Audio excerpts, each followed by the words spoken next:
Olá, o Instituto Nacional do Câncer registra cerca de 180 mil novos casos de câncer de pele aqui no Brasil por ano. Então, esse é um assunto de grande relevância. Por isso, nós vamos conversar sobre esse tema hoje no programa Ubra Conhecimento que está começando.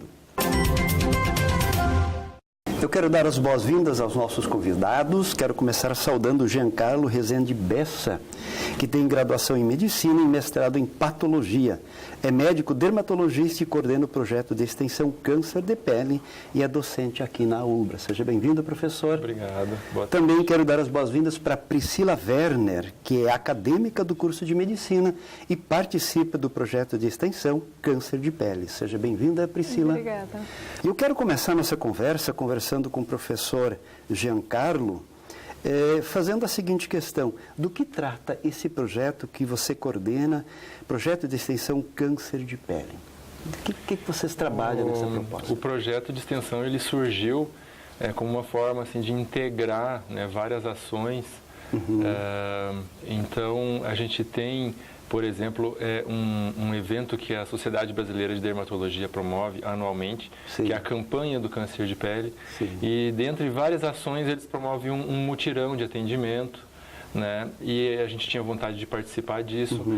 Ao mesmo tempo, a gente viu que o tratamento, né, desses pacientes no nosso ambulatório, né, ele era feito assim, muito de forma individual e a gente não tinha muitas vezes acesso a alguns tratamentos, então Sim. a gente montou esse projeto para viabilizar então a nossa participação nessa campanha, né, que é aberta à população, e ao mesmo tempo integrar esses tratamentos, né, e o acompanhamento desses pacientes. Então, as pessoas vêm para algum ambulatório aqui na universidade, algum local, e aí elas são atendidas. Tem um dia específico, né, que a gente faz essa atividade, essa data ela é definida pela Sociedade Brasileira de Dermatologia. Sim. Geralmente é ali por novembro ou dezembro, num sábado, né? Então a gente vai lá com toda a equipe, né? Isso tem vários pontos por todo o Brasil e essa é a oportunidade então da população ter acesso direto, né, digamos assim.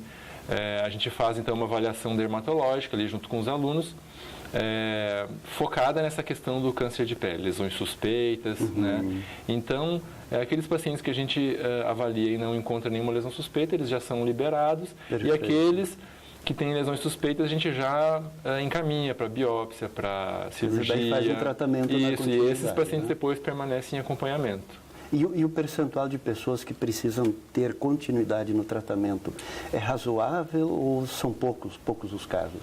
Não, a rigor, todo paciente que teve um câncer de pele, ele tem que continuar em acompanhamento, né?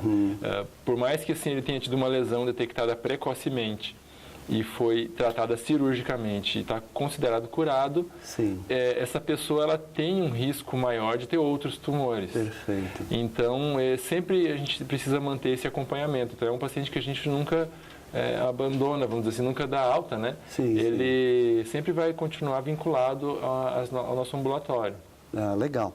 E Priscila, obviamente, alunos participam nesse projeto. O que te levou a participar desse projeto Câncer de Pele? A oportunidade de poder acompanhar o paciente desde o início do diagnóstico até a continuidade no tratamento. A gente acompanha de perto o paciente. Então, desde a primeira consulta até depois que ele termina o tratamento, ele continua consultando e é a oportunidade que a gente tem de exercer a conduta do médico-paciente, conversar com ele, ter a oportunidade de divulgar as medidas de prevenção do câncer. Então, a gente consegue ter essa conversa perto a perto com o paciente. Então, essa oportunidade que o projeto de extensão nos dá. E para você, como acadêmico, obviamente que isso agrega muito ao teu conhecimento que você está tendo na universidade. Né? Muito, muito, porque ele nos fornece uma bagagem com o paciente, porque o paciente é a nossa maior escola, então quanto mais tempo a gente conseguir passar com o paciente, mais a gente vai aprender. Então o projeto de extensão ele consegue nos dar isso, o tempo com o paciente, que o paciente nos pergunta, a gente aplica questionários sobre o que ele sabe que previne o câncer e nesse mesmo tempo a gente consegue orientar melhor ele.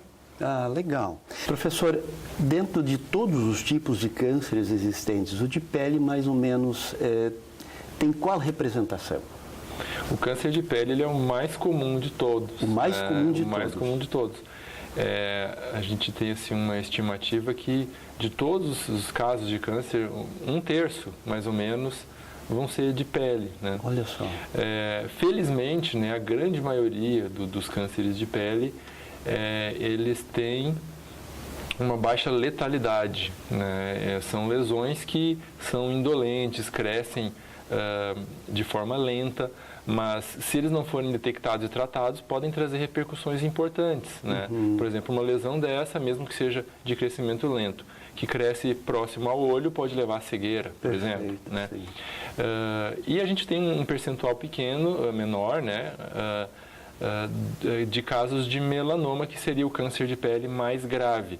Esse sim pode gerar metástase, ou seja, se espalhar pelo corpo, e levar à morte, né? Inclusive de pessoas jovens, né? Ele acomete todas as idades praticamente, né? Então, o que alarma nessas estatísticas assim também é que muitos tumores que são comuns, né, eles têm uma estatística que vem diminuindo a mortalidade pelo avanço, né, das técnicas diagnósticas e terapêuticas, mas o câncer de pele não, ele tem uma incidência sempre aumentando, né, e a mortalidade idem, né?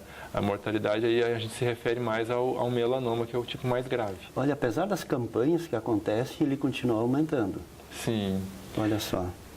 Na verdade, assim, a gente tem todo esse esforço para alertar sobre o câncer de pele, né? Mas também, ao mesmo tempo, existe um apelo muito grande, né, para a questão do sol, da exposição ao sol.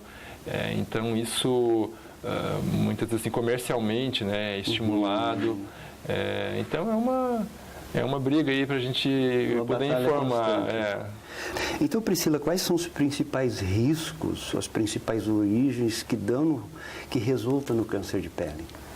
A principal é a exposição solar, principalmente nos horários, aqueles que são os mais críticos, meio-dia, 1h. Também tem as causas genéticas, como história na família de câncer de pele, principalmente melanoma, que é o câncer mais agressivo.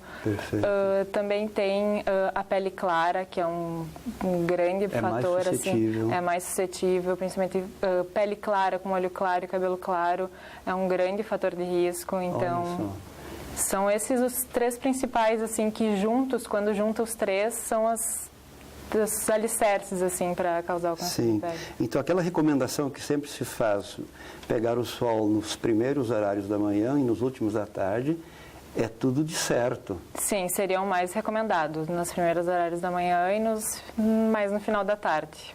Professor Giancarlo, eu li um artigo que dizia que Rio Grande do Sul é o estado de maior incidência do câncer de pele, exatamente devido às questões que a Priscila comentou, que é pele clara, olhos claros e cabelo claro. Isso confere com a pesquisa que vocês fazem, de fato, as pessoas claras devem tomar um cuidado muito maior, talvez, do que elas imaginam. Sim, as pessoas de pele clara, elas estão sob um risco maior, porque elas são mais suscetíveis à radiação solar, né? Então, aquelas pessoas que, quando se expõem, elas nunca bronzeiam, né? Elas só se queimam, essas estão sob maior risco. E essas pessoas têm, aqui no Rio Grande do Sul, existe uma concentração assim grande de descendentes, né, dessas pessoas pela imigração europeia que houve, né, bastante aqui no Rio Grande do Sul, e também em alguns focos em outros estados de imigração. Então, essas pessoas são mais suscetíveis e provavelmente é o que leva a essa estatística de que aqui no estado do Rio Grande do Sul o estado, então, campeão, né, de incidência do câncer de pele. Agora, tem um detalhe, as pessoas de pele morena e negra não estão isentas. Não, isso não significa que as pessoas de pele negra estão totalmente isentas, né?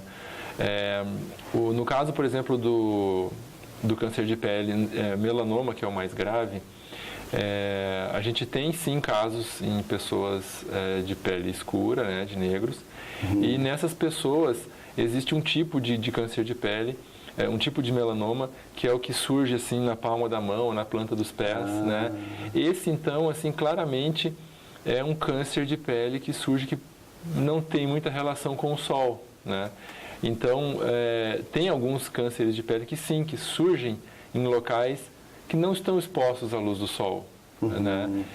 Então, assim, a gente sempre fala que o sol é a radiação solar, né, dos fatores que a gente conhece, né, o que leva o risco, né, mas ele não é o único, não é a única causa. Sim, sim. Né? E esses cânceres que surgem em pessoas negras é um exemplo. São, então, um exemplo. Então, essas pessoas também têm que estar vigilantes, né? O surgimento de algum sinal que não tinha, a modificação de alguma pinta, algum sinal, né, prévio, né? Tudo isso deve alertar a pessoa para procurar atendimento. Ok, nós vamos agora para o intervalo. Antes, no entanto, o quadro Ciência em Foco, e nós já voltamos.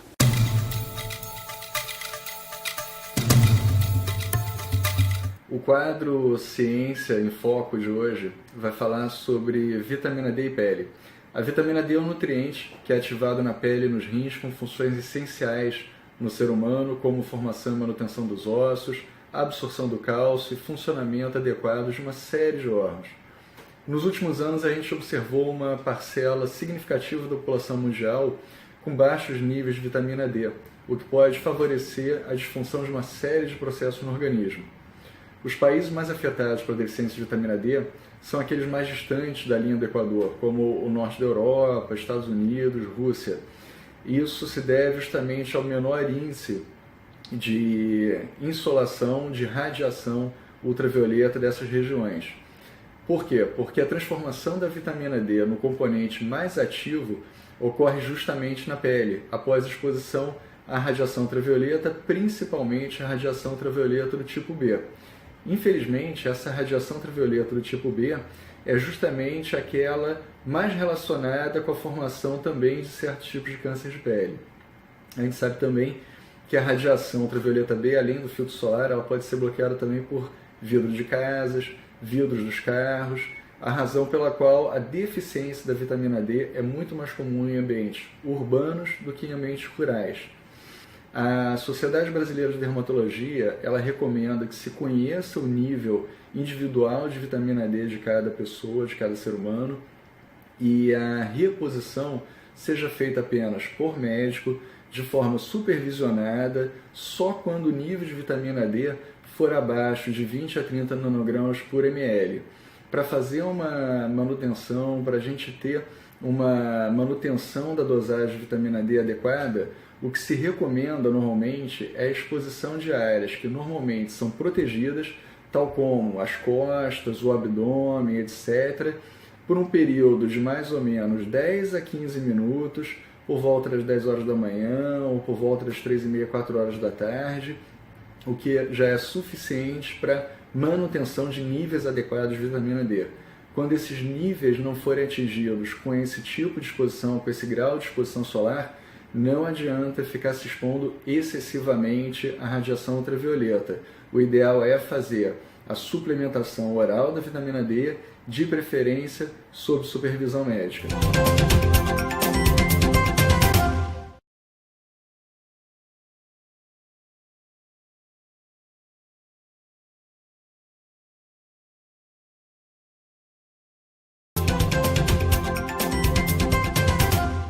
Câncer de pele, a prevenção é o melhor remédio. É o tema do Ubra Conhecimento dessa semana. E temos aqui conosco para essa conversa o professor Giancarlo Rezende Bessa e a acadêmica de medicina Priscila Werner. Professor, a gente no bloco anterior comentou bastante, digamos, os malefícios do sol, o excesso no caso, mas o sol também, obviamente, tem benefícios. O senhor podia conversar um pouquinho quais são os benefícios do sol para a nossa pele, para o nosso organismo? Até para a nossa psicologia, né? Sim, Cláudio, existem benefícios que estão aí colocados, que melhoraria a autoestima, né? Somente o humor, né?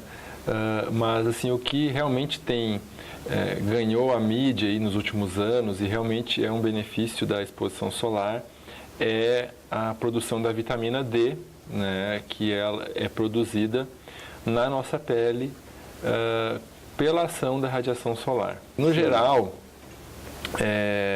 a nossa população brasileira, assim, de forma geral, é uma população que se expõe muito ao sol. Basta a gente sair daqui no verão e ir para a praia, né? E chegar lá ao meio-dia, ver como é que está a praia num dia de janeiro. Perfeito. Né? Isso é Está assustador. lotado. É verdade. Então, assim, as pessoas se expõem muito ao sol. Então, eu acho perigoso, né, que se dê assim, tanta ênfase no estímulo à exposição solar para ganhar uma vitamina, para fortalecer o esqueleto, né, sem dar também a devida atenção dos riscos que isso pode acarretar. Sim, né? perfeito. Então, na nossa população, esse estímulo eu acho perigoso. Né? De forma individual, então, a gente pode ver a situação de cada pessoa. Quer dizer, aquela pessoa que tem a pele mais branca, ela está sob um risco maior de câncer de pele, mas ela precisa de menos radiação para produzir a vitamina D. Ah, olha só. Então ela precisa de pouquinho tempo, né? Então a gente faz um cálculo, isso é muito difícil de calcular, de quantificar. Sim. Mas assim, a gente pode dizer que assim, num dia de verão, a pessoa sair com uma manga curta, ir até o trabalho, isso dá alguns minutos, ali uns 15, 20 minutos, a parte que está exposta, né? Sim, os braços, o rosto, isso já seria suficiente para a pessoa produzir a vitamina D dela. Né? Olha só. Agora, assim, aí entra na individualidade de cada pessoa, né? Então, assim, se a gente tem uma pessoa que já está mais idosa e já tem uma pele muito danificada pelo sol e já teve cânceres de pele, e aí essa pessoa? Bom, essa daí a gente pode orientar a fazer, digamos assim, um banho de sol, numa área do corpo que não esteja tão danificada, que assim, ao longo da vida da pessoa esteve mais coberta, como por exemplo o abdômen, o dorso, Sim. e fica ali uns minutinhos, sempre tendo em mente que assim, a gente não quer que a pessoa tenha queimaduras, né, nem se bronzeie, porque isso já significa que foi excessivo. Perfeito, sim. Né? Então isso aí entra na individualidade do problema. Né? Então, realmente existe esse benefício, né? Mas eu acho que não é um problema nosso. Assim, essa literatura toda, esses estudos que saem sobre a vitamina D, né, e deficiência de vitamina D, possível associação com câncer, esses estudos são na grande maioria europeus, né, da Escandinávia. Sim. Então, assim, é outra realidade. O mundo é totalmente outra, é verdade. Completamente diferente. É verdade. Priscila, em que partes do corpo normalmente o câncer de pele se manifesta? Principalmente nas áreas onde se foi pego mais sol, na região do rosto, couro cabeludo, nos membros superiores. Também no couro cabeludo? No couro cabeludo, principalmente dos homens que não têm muito cabelo. Perfeito, aqui no couro cabeludo. Tem muitos casos de câncer de pele aqui. Então, essas regiões onde há mais exposição solar são as regiões que mais ocorre o câncer. Olha só, sim. Na verdade, a grande questão é usar protetor solar. Seria essa a questão? Não só quando o cara vai para a praia, mas também no dia a dia? O protetor solar, Cláudia, ele é um instrumento, né, assim, que ajuda. Então, ele não deve ser encarado como a única solução, a salvação do câncer de pele. Não. Sim. Até porque... Quer dizer, o sujeito vai para a praia ao meio-dia, põe protetor solar e acha que está protegido. Esse é o maior erro das pessoas, achar que com o protetor vai estar isento de qualquer dano que o sol está causando. Quer dizer, a proteção não é 100%. Não é 100%. Mesmo com protetores de fatores muito altos, a proteção não é 100%. E aí a gente tem um problema que é o seguinte, se o cidadão vai para a praia ao meio-dia e vai lá jogar frescobol, ele não consegue ficar muito tempo lá, porque começa a arder, começa a queimar, né? Agora, se ele passa o protetor solar, estou me achando protegido, aí ele fica 4 horas lá. Sim. Então, assim, no final das contas, se você for somar a radiação que essa pessoa tomou, ela tomou mais radiação ficando 4 horas com o protetor, que inclusive vai saindo com suor, né? Do que... aquela pessoa que conseguiu ficar 10 minutos ali sem protetor. Né? Então, é por isso que tem alguns estudos que estão sendo feitos que são feitos na população, eles observam a população. Né? E alguns desses estudos têm uns resultados que nos parecem estranhos, que parece que o uso do protetor solar aumentaria o risco de câncer de pele. Né? Então, assim, a princípio não teria muita lógica. Mas isso é explicado por esse fato. Perfeito. Porque o protetor não é para ser usado assim. Ele é para ser mais um instrumento né, de toda uma conduta de proteção, né, de evitar o excesso do sol, né, de evitar aquele horário de muita exposição, naquele horário, né, de maior radiação. E aí entra nessa conduta a evitação, né, de estar nessa situação, assim, a gente pega como exemplo sempre a praia, né, no horário do meio-dia. Por mais que eu esteja embaixo do guarda-sol, a areia branca reflete, né, quase a totalidade dos raios para cima. Mas também, professor, assim, pensando no nosso dia a dia, né, é necessário, se o sujeito sai ao meio-dia, se expõe ao sol ao meio-dia, também seria necessário usar protetor? Sim. Ou seja, fundamental? Até em dias nublados. Até em dias nublados. Todos os dias. A gente tende a recomendar que sim, em geral, né, principalmente aqui no nosso meio, em que a gente tem essa população de pele branca e essa população que costuma, sim, se expor muito ao sol. Então, a gente tem isso como uma conduta, digamos assim, geral. Né? Mas a gente pode ver individualmente, a gente faz consultas conforme, a gente faz recomendações conforme a situação. Então, assim, quanto mais a pessoa assim, já tiver sinais de dano solar, manchas, principalmente já tiver tido um câncer de pele, sim, essa pessoa tem que se proteger, né? As outras pessoas mais jovens, crianças, a gente tem que proteger as crianças, né? Porque desde o começo. Desde o começo. Né? Então, essa é a recomendação geral. Né? E é claro que assim, a gente pode ter situações extremas, que certamente são exceções, que são pessoas que realmente nunca saem ao sol e sempre se protegem, digamos, excessivamente. Isso é muito raro, mas talvez aí no consultório, de forma individual, a gente possa orientar essa pessoa, não, você também precisa para vitamina D. Né? Então, sim. Uma coisa é a orientação geral, que a gente dá, que sim, deve ser usado, e outra coisa é a orientação individual. Sim, que é o específico. Sim. Mas falando no benefício e na necessidade do protetor, como é que alguém pode escolher o protetor adequado? Tem alguma recomendação geral? Claro que as coisas são muito específicas, né? Mas para quem está nos escutando, quiser agora, então, cuidar assim da sua saúde da pele, o que se recomendaria? Que tipo de protetor? Tem algum grau? Como é que a gente podia dizer? Fator 60, 30? Esse fator de proteção, ele é com base em um teste laboratorial que filtra a radiação ultravioleta B, né? Essa que está mais associada ao câncer. E a gente considera assim como uma proteção adequada aquele que tem um fator 30 ou maior. 30 ou maior. Porque ele bloqueia mais de 90% dos raios quando aplicado adequadamente. Uma dúvida que as pessoas sempre têm, né? Doutor, o protetor 60, ele é melhor do que o 30? Eu já ouvi falar que é tudo a mesma coisa. Não é exatamente a mesma coisa. É que a noção que a gente tem falando em 30 e 60, a gente teria uma conclusão lógica que o 60 seria o dobro de proteção. Perfeito, claro. Mas não é. Digamos, o 30 protegeria 92% dos raios e o 60, 97%. Então, assim, isso é um cálculo que é feito, que é complexo, né? Sim, sim. Mas, assim, sim, o 60 protege mais, né? Mas assim, não o dobro. Mas não o dobro. Né? Talvez essa diferença seja significativa para quem tem uma doença já, um câncer de pele, uma doença, né, que seja muito associada com a exposição solar. Mas talvez para o dia a dia, a pessoa que é saudável não vale a pena. Né? Talvez o 30 seja suficiente. Muito bem. Nós vamos para o quadro Dica do Programa e já voltamos para o recado final. A dica do programa de hoje é sobre como fazer uso correto de protetor solar. Primeiro, todas as pessoas devem utilizar. Não importa a cor de pele, se um tom mais claro ou mais escuro, todas as pessoas devem utilizar. Inclusive, crianças acima de 6 meses de idade já podem começar a fazer o seu uso também. Segundo, vou procurar aquele protetor que contém um fator de proteção solar de número 30 no mínimo e que contenha proteção também contra os raios UVA e UVB, os 2 raios solares, certo? E vou aplicar de que forma?